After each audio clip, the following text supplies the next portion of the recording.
Hi, I'm Rabbi Jason Holtz from Temple Kilat Chaim in Roswell, Georgia, and we're making a series of videos on the best things that the Jewish tradition has to offer, some of my favorite things, and we're going to begin this week with Shabbat, the weekend.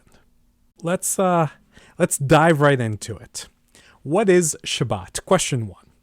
Shabbat is a day of rest. It goes from Friday evening to Saturday night. And Shabbat is an opportunity for us to switch away from our normal schedules a little bit. Maybe during the week it's pretty hectic for us, or we're pretty busy, or we're not always doing things that we want to be doing. We have responsibilities, we have obligations, people rely on us, or we really enjoy what we're doing during the week. There's nothing wrong with that. We all want to lead productive lives, but there's other things too that we want to focus on. So Shabbat's a chance for us to rest. It's a chance for us to spend time with people who are important to us, to work on those relationships, to be with friends, to be with community members, to be with family. Maybe during the week, we're constantly surrounded by people, and there's nothing we can think better than to have a little bit of alone time on the couch. Shabbat's a great time for that. Maybe it's not just not to do something, not to be at work, not to be at school, but it's an opportunity to do things that are important to us, but we don't have time for any other time. Maybe it's like having a special dinner on Friday night or a special lunch on Saturday. Maybe it's about going to Shabbat services. Maybe it's about playing sports or music, something that you enjoy, something that's not really an opportunity that you have during the week. Let's talk about where Shabbat comes from. So Shabbat right away comes in the story of creation. God creates the world and the heavens and the world and the earth, all that stuff, 6 days. And then on the seventh day, it says God rested. Not because God was exhausted or tired or wiped out, spent, whatever, but rather because there's something about rest that's holy, or maybe God's modeling it for the rest of us.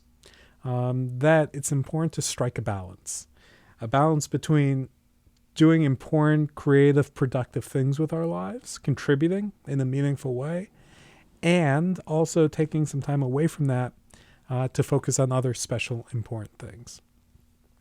Reason number 2. The Torah gives a few different reasons. One of them was about God. The second one was because we're no longer slaves in Egypt. One of the central stories in the Torah is how the Israelites were slaves in Egypt to Pharaoh, which meant that they had to work all the time, that they spent their lives producing for somebody else, serving somebody else. Not only did they have to work all the time, but they had to work for somebody else's benefit, not for their own.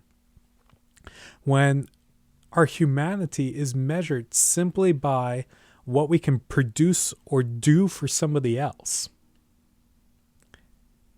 when we don't get any chance to have some concern for ourselves or for other important things besides what we accomplish for other people, that's dehumanizing.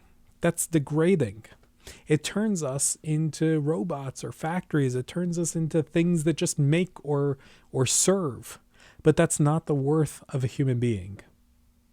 Maybe we can judge employees based on how much they perform or make. But you can't judge a human being as a human being that way.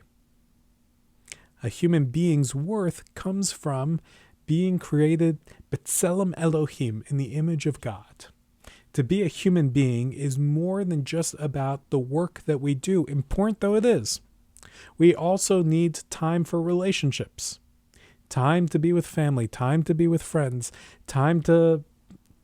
quiet time for ourselves, time to come to our house of worship, to our synagogue for prayer, time to focus on other interests, to learn for the sake of learning, to read a book that we enjoy, maybe for music, for prayer, for any of those things.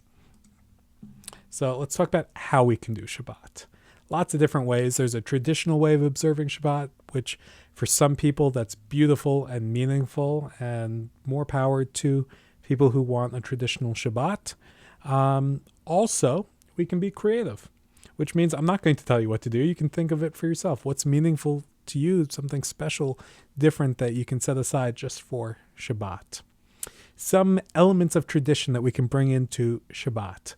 a special Friday night dinner. Now, maybe what makes it special isn't the fact that it's not microwaved. Whatever, do your thing. But maybe you like candles. Maybe you make kiddush, traditionally over wine, but any special drink you can use. Doesn't even have to be alcoholic. Something that makes you happy.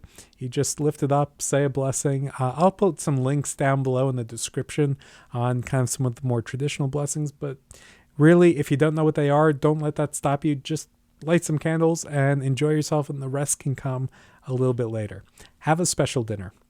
Maybe it's your best microwave dinner. But maybe you make something, I'm a Reformed Jew, so I'll be a little heretical here. Order your favorite takeout. Go to your favorite restaurant. I like it at home personally, but there's some options there. You can set a little bit of time aside on Saturday for something special. Now, I realize, not everybody is able to take 24 or 26 hours in a row, for all this stuff. You can start small. You can start just with Friday night dinner. You can start with just, a period of time on Saturday, whatever that is, half an hour. Maybe it's a little bit more.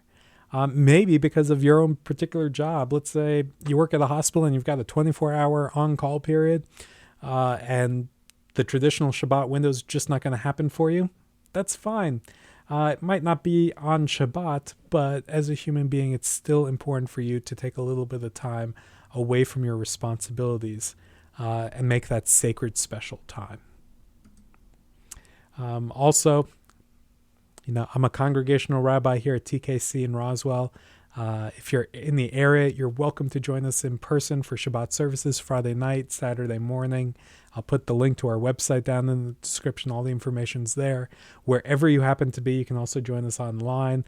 You can also check below for information on how to do that. But like I said, Shabbat is fantastic. It's the weekend. Who doesn't love the weekend? And it really is one of the Torah's best gifts to people, is to free us from this notion that we have to spend every single waking moment trying to be productive, trying to be busy. We don't get points just for being busy. We also get to enjoy life a little bit, and that's Shabbat. That's what's special and sacred about the day. So if you like this video, please help us to grow the channel. Like it, subscribe to the channel, share it with your friends, and we'll be able to do a lot more of these. Thank you so much, and I'll see you next time.